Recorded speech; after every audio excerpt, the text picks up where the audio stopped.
Sir అమెరికాకి మళ్ళీ దగ్గర వరుస సంకేతాలు ఇస్తున్నారు.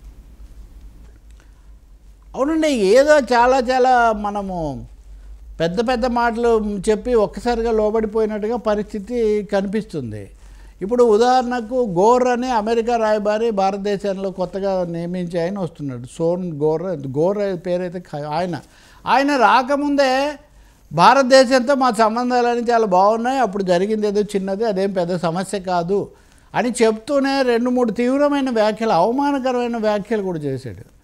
భారతదేశాన్ని చైనాకు దగ్గర అవ్వకుండా లాగడమే మా లక్ష్యం అన్నాడు. అసలు భారతదేశం అంటే ఏమైనా బడిపిల్లలు అంటే ఎవరికి దగ్గర అవుతారు ఎవరికి దూరం అవుతారు? రాయబారి అని ఆయన ఇంకా రాకముందే ఇండియాను చైనా నుంచి లాగడమే మా లక్ష్యం అని చెప్పడం. రెండోది టారిఫ్లు, వాటి మీద డొనాల్డ్ ట్రంప్ అటువైపున నరేంద్ర మోదీ ఇటువైపున చాలా చాలా ప్రేమ సందేశాలు పంపుకున్నారు. టారిఫ్ చర్చల్లో పరిష్కారం అవుతాయని మేము ఆశిస్తున్నాం అన్నారు. అంతా బాగానే ఉంది. కానీ ఈ కొత్తగా రాబోతున్న రాయబారి ఏమంటారంటే రష్యా దగ్గర పెట్రోల్ కొనడం పూర్తిగా మానేస్తే కానీ మేము ఈ టారిఫ్ల సమస్య చేపట్టడం సాధ్యం కాదు అని ఆయన చెప్తున్నాడు. అంటే వాళ్ళ టర్మ్స్ ప్రకారం ఇది జరగాలి అని చాలా స్పష్టంగా చెప్తున్నారు. వీళ్ళే కాకుండా వాళ్ళ వాణిజ్య కార్యదర్శి ఇంకొక ఆయన కూడా చెప్తున్నాడు, భారతదేశము పూర్తిగా అక్కడి నుంచి కొనడం మానేసేయాలి.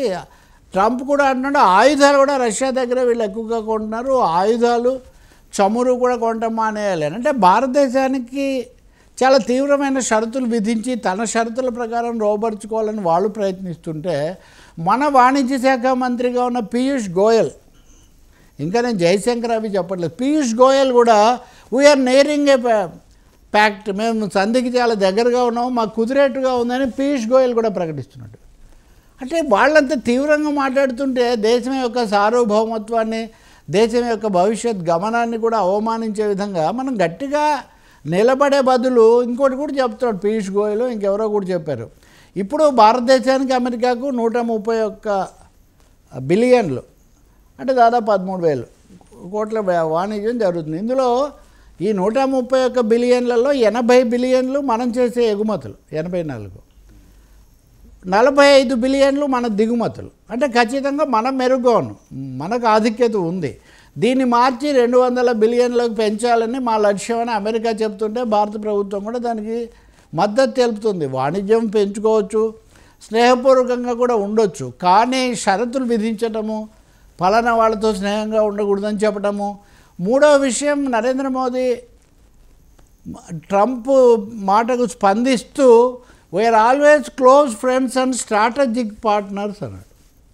స్ట్రాటజిక్ పార్ట్నర్స్గా 2-3 కూటముల్లో, అందులో పరస్పర విరుద్ధమైన 2 కూటముల్లో ఉంటాము అని కనుక సిగ్నల్స్ ఇస్తే భారతదేశం యొక్క విశ్వసనీయత ప్రశ్నార్థకంగా తయారయ్యే ఒక పరిస్థితి ఉంది. ఇప్పుడు ఈ సమయంలో క్వాడ్ అనే దాంట్లో భారతదేశం కూడా భాగస్వామిగా ఉంది. అక్కడ ఎలాగో మాట్లాడతారు. అది కాకుండా అమెరికా మమ్మల్ని లొంగ తీసుకునే ప్రయత్నం చేస్తుంది, మా గురించి పెద్ద పెద్ద మాటలు చెప్పి మాకు అన్యాయం చేస్తుంది అనే సంకేతాలు ఇచ్చే బదులు నెమ్మదిగా మళ్ళీ హౌడీ మోడీ నమస్తే ట్రంప్ పద్ధతి వచ్చేస్తుంది. అమెరికా ఏమో ఏమాత్రం బాగాలేదు. ఆఖరికి నిన్న ట్రంప్కు చాలా క్లోజ్ అయినటువంటి క్లిర్క్ అనే అతన్ని కూడా కాల్చి చంపేశారు. అంత ఉద్రిక్తంగా ఉంది.